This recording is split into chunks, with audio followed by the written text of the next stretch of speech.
This time on Norfolk Perspective, we'll be talking to a superstar about healthy eating. ARPOS and public schools are combining for this summer programs. Norfolk Police Department has some great stuff coming up right here in the community. And know your codes and violations. Wonder what that means. Stay tuned and find out right here on Norfolk Perspectives.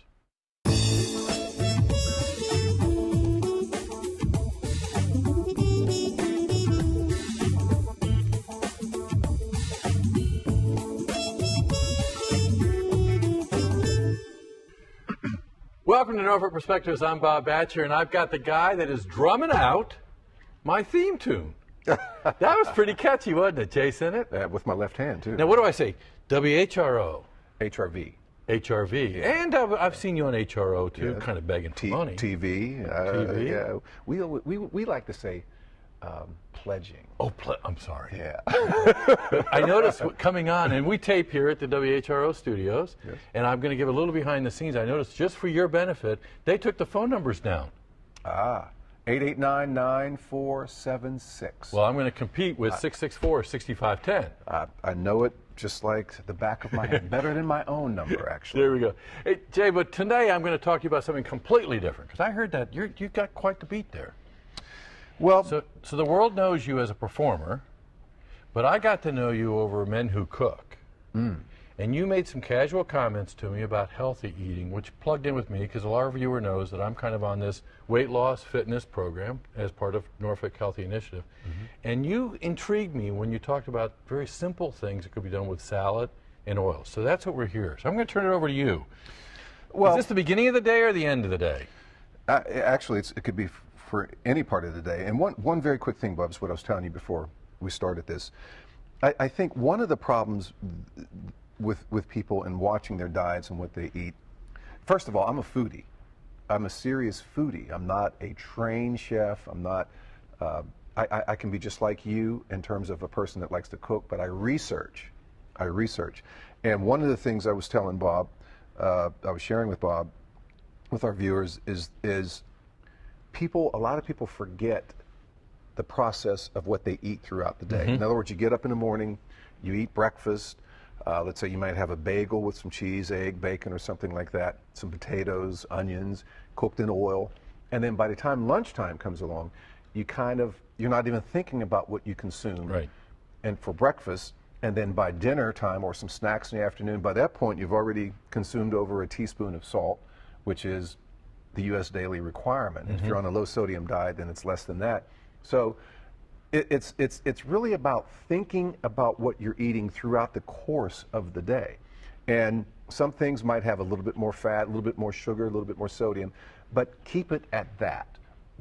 Think about what you've consumed throughout the day. So by the end of the day, you haven't put down 2 tablespoons of salt or a half a cup of sugar or a bunch of fat. So cooking, for most people, starts with cooking oils. And I just very briefly, like olive oils, for example. Olive oils are great, and how I buy my olive oil, I love looking to see where they're manufactured. Like this particular bottle here was manufactured in Italy. And so you're going to get good quality. And how do you know if you're buying good quality olive oil? The price, usually.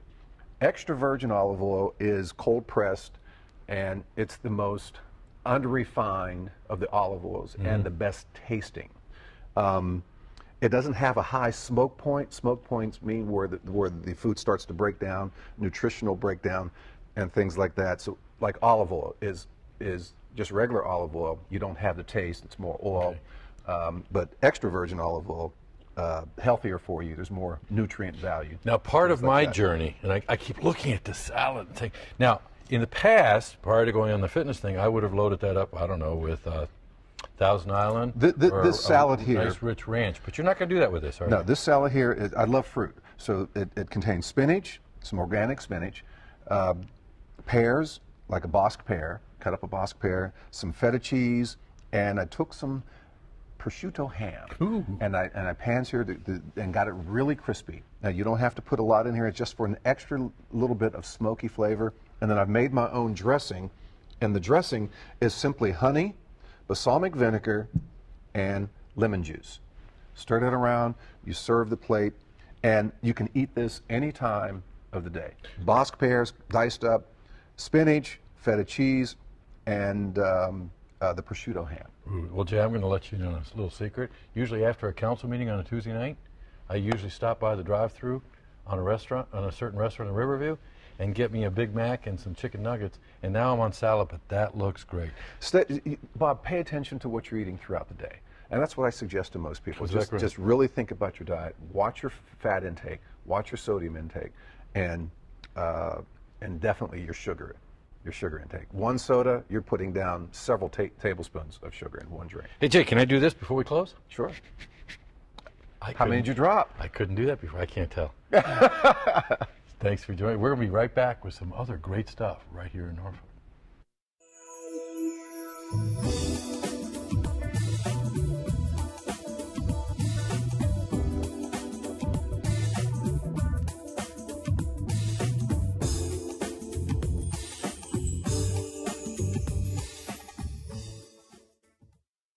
In 1977, an 8-year-old boy picked up the game of golf from his father.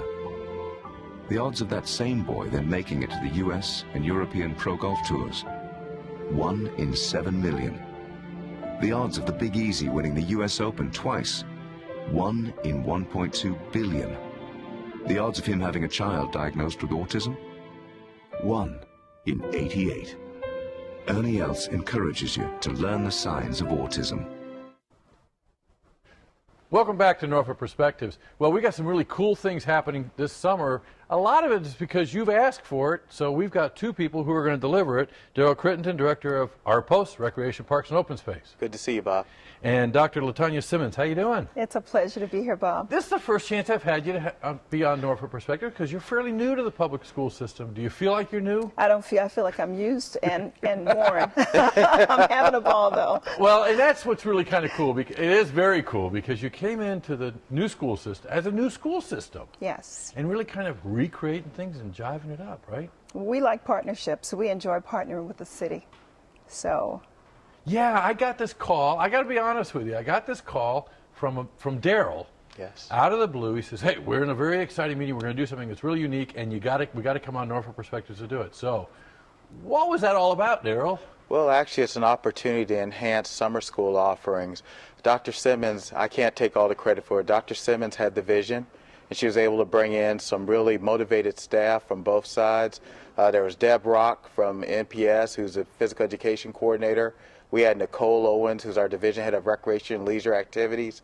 And they brainstormed and they came up with an opportunity not to actually just have a basic summer school, but to add a recreation and cultural events component to summer school, to give the kids a little bit more, to actually give them something that reinforce SOL and learning objectives, but also give them something fun that they could do as well in the summer. Okay, because I got to tell you, about this time of year, when I was about 14, there was this dark cloud over my head that if you don't ace that next exam, you will be in summer school.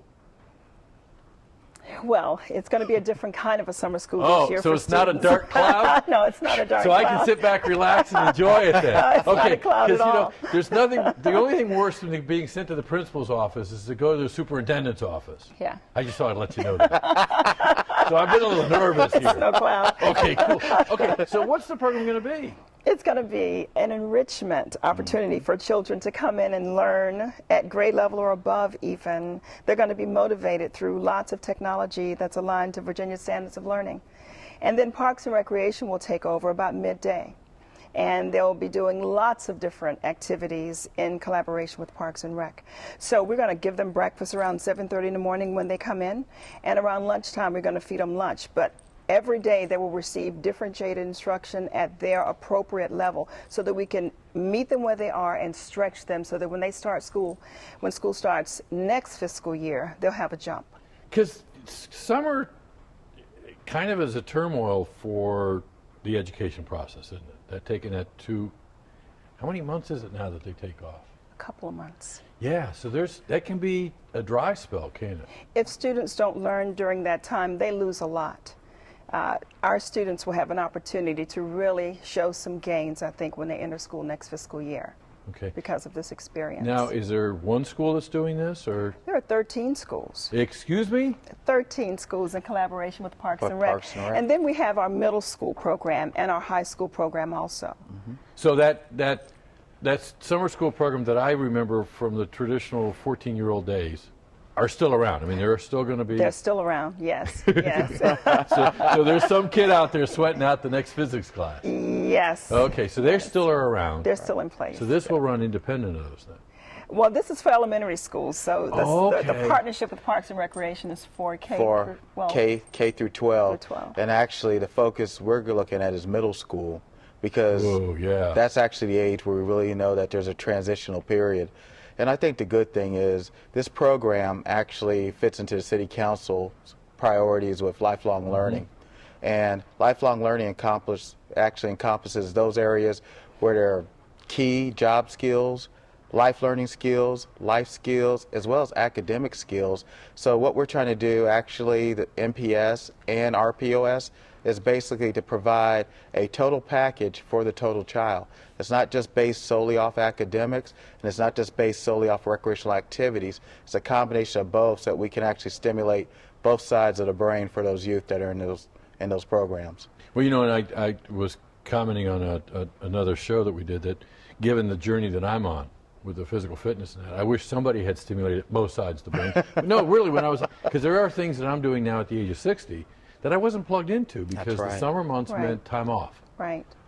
So you're kind of plugging into, how can you plug into little Bobby Batcher? Well, we would understand academically where you're achieving when you come in. Let me be clear, though, there are 100 slots for each of these centers. Oh, so it is for students that have experienced some difficulty on the Virginia Standards of Learning. Okay. It's a state-funded program. So this is not a replacement of summer camp or something like that, then?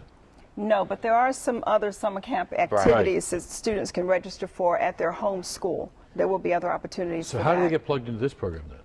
They will be identified. 100 students for each school will be identified, so parents will receive a notice that their child is welcome and invited to attend.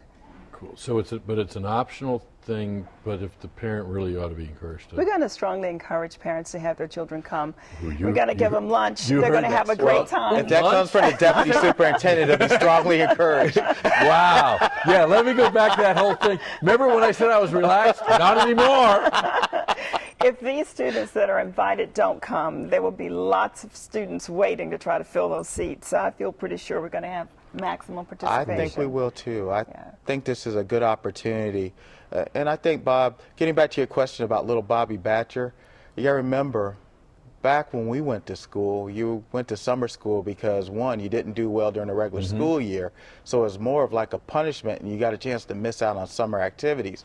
Summer school has kind of changed. Summer school can actually enhance you to actually graduate earlier. It can help with some of the subjects or courses you want to take that you don't get a chance to take during the regular school year.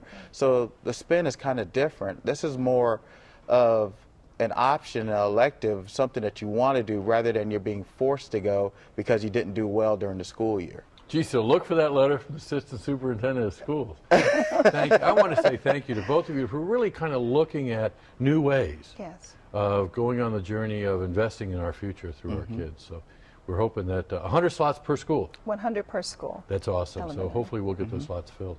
When we come back, we're going to be talking to go from assistant superintendent to 2 police officers, and I'm not nervous. Stay tuned to find out what they're here for. Stay tuned. Okay.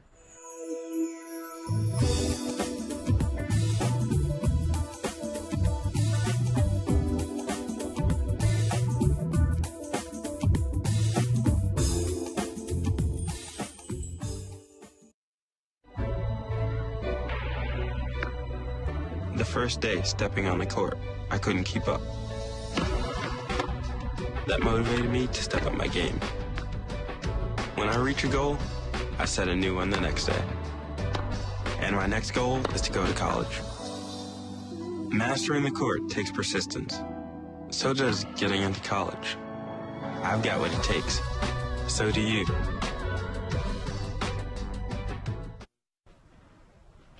Welcome back to Norfolk Perspective. It really is neat to see our rec program and our public school program working together in tandem for really the good of the community. So if you get that letter from the schools, please pay attention to it. Get your student involved. Get them engaged. Well, you know what? Going from assistant superintendent of schools to 2 police officers, I've never been so excited because we're here to talk about a really great initiative. And it's not really an initiative. It's a new way of doing business. Officer John Hernandez, hi there. Hi. How's it going? It's going great. Good. And Sergeant Jeff Young, both with 3rd Patrol Division, right? Correct. I am so confused now. So okay, there's 3rd Patrol Division, which is different than the other ones, and who are the other ones? 1st and 2nd. Well, that makes sense. You guys always make it so easy. But we're here to talk a little bit different than just chasing bad guys or giving tickets, right? Correct. That's not what this is really all about. So you're not here to give me a ticket or anything. No, not today. But you've got some new technology. Yes, we do. An app. Yes, I think it just launched this week. It's called the MyPD app. And, Again, very creative name. yeah, I think it's available nationwide, but in this Okay. area, I think Chesapeake and Norfolk are the only 2 departments that have signed on with it so far. And you can download it to both iPhone and Android devices. And it's got interactivity with YouTube and Facebook. You can get updates from the Norfolk Police Department Facebook page sent directly to your phone. You can share tips and leads with the police department through the app. It's got contact information for all the captains of the precincts and the other divisions within the police department. So there's a lot of information available just through the app itself as well. So you can actually, it's a two-way dialogue then through the app. I mean, you can share tips. Yes. And you can receive information from the police department's Facebook page and whatnot. That sounds like engagement to me. That's what we're hoping for. Okay. Now, speaking of 3rd, I remember going to a meeting announcing the restructuring and the new 12-hour shift and that. There was a word used there that I've never heard referenced in a police department before. And it kind of made that move from partnership to relationship. And really that what you guys are out there doing now is developing a relationship with the community and community members, right?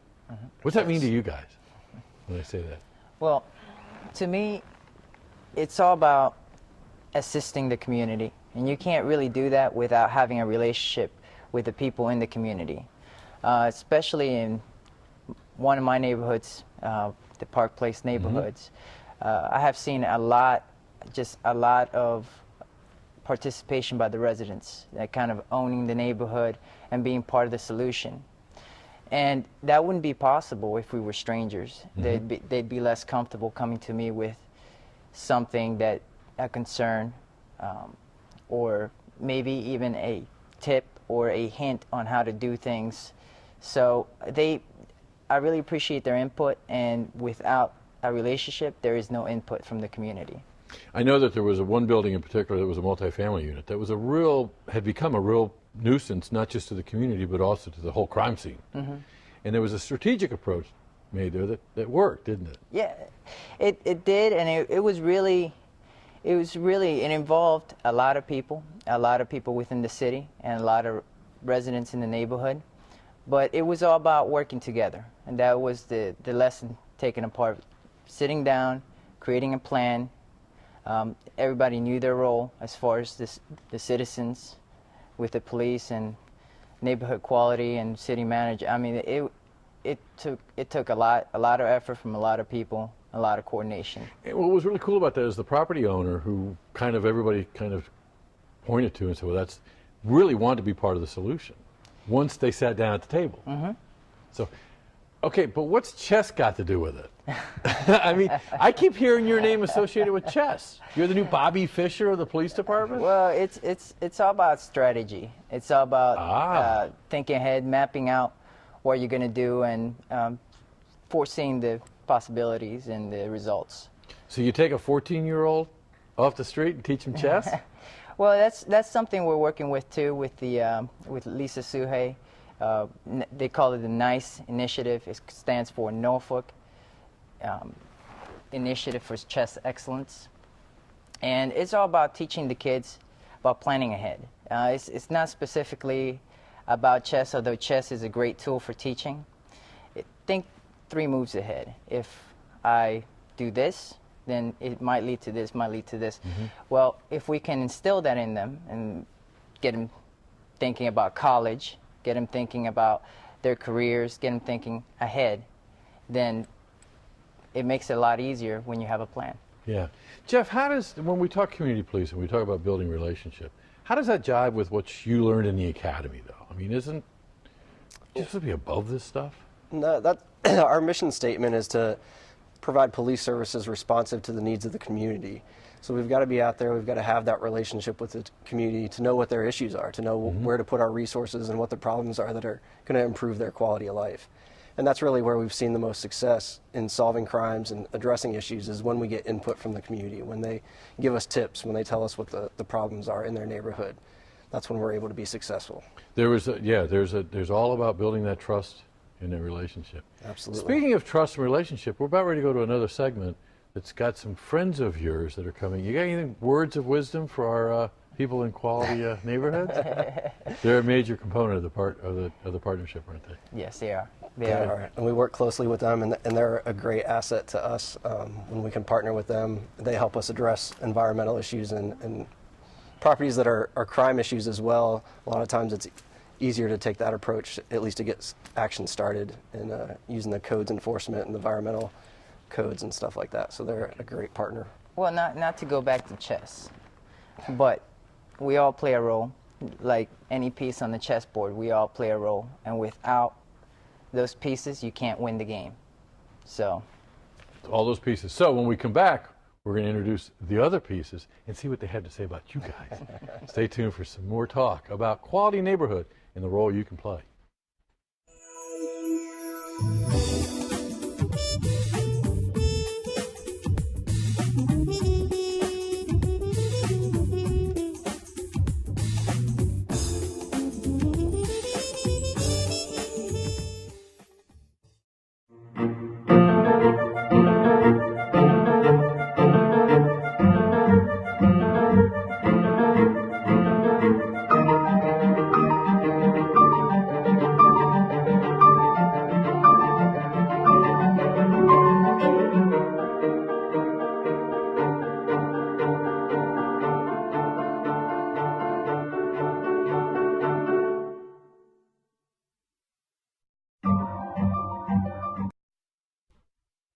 Welcome back to Norfolk Perspectives, and I got the two guests on the show who got introduced in the last segment by police officers.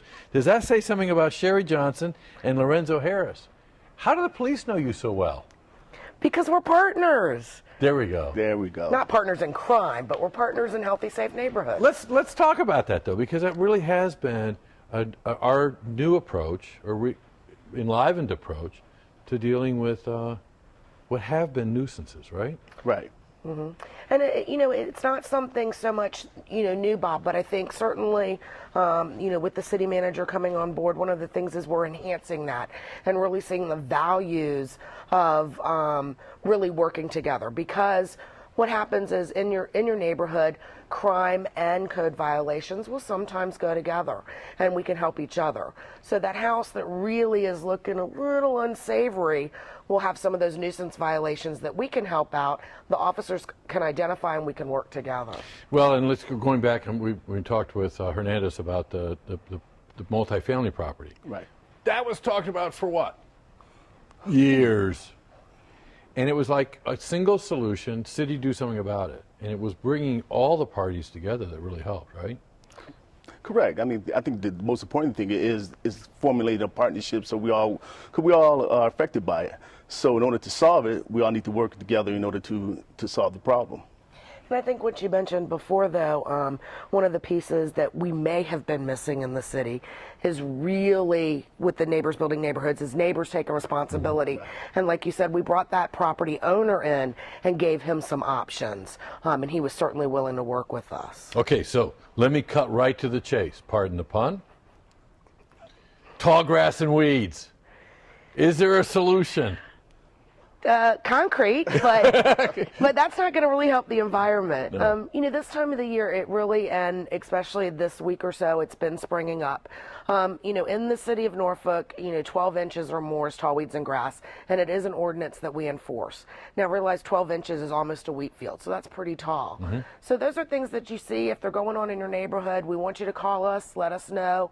You can always use the call center, 664-6510, to see what's going on with the house that may have tall grass. A lot of the houses now, as you know, with the recession, are foreclosed or vacant, but that does not mean that they're not responsible for them. So you can plug in through the call center and find out who's responsible. But what about knocking on the door if somebody's living in it. Well, that's part of it too. I mean, part of it is, inspectors getting out and talking and communicating with the neighbors, because the partnership, it stands with the neighbors as well. We don't want to just go out and just write a violation and disappear. If we can get the neighbors to let them know that what the ordinance, states about 12 inches cutting the grass, making sure that the neighbors be responsible for maintaining the grass and not the city. That's really our goal. And the goal is overall is really compliance. Yeah, and as a neighbor, that's one thing, we say, if somebody's garbage has been left out, go check on them. Our best resource in finding out what's going on is knocking on that neighbor's door. Do you know, hey, what's going on with Joe or Betty down the street? And we can get information that way to get a contact. Let's talk about information sharing. I know that you and I had the pleasure of doing a code workshop. And it was really kind of insightful because these are people who were active in their community, but they didn't really know the nuances of what it was about. And instead of being an enforcement thing, they saw it as a way of enhancing their neighborhood as they get in with the training. Yeah, as an informative way, because the codes are really based on making your neighborhood healthy and safe. So you don't have 42 inoperable vehicles laying around that's, causing environmental issues. So they're not attracting rats, those kinds of things. So, I mean, it's a benefit. We're not there to just do enforcement. I was on Facebook the other day and saw that there was a commercial vendor guy that had gotten a ticket from us for having a commercial vehicle. And he went online to complain about it. By the time I got to his posting, there were like 85 comments, and half of them were saying, but that's the ordinance. So, Lorenzo, how does somebody find out what these ordinances are? How can they get informed? The ordinance is online. You can go online to Norfolk's online to the front website, page. or to the website, and you can pull up the ordinance, and it states right there all the ordinance of the city. And it's in English. It really is. You might not think it is, but it is. Yeah. So, okay. Well, so again, it's developing that relationship and getting plugged in, and then the old-fashioned way of going next door. It's amazing what you get. Right. Okay, Sherry, you're usually on at the last segment. I think you've been watching the show and on the show enough to know how I'm going to close it. So you know what? Can you look into camera number 1? We want to hear from you what you'd like to see on TV 48, but more importantly, give us a holler at 664-6510, the Norfolk Cares Impact Call Center. And as usual, it's a wonderful time to be in Norfolk just because of you and you and you.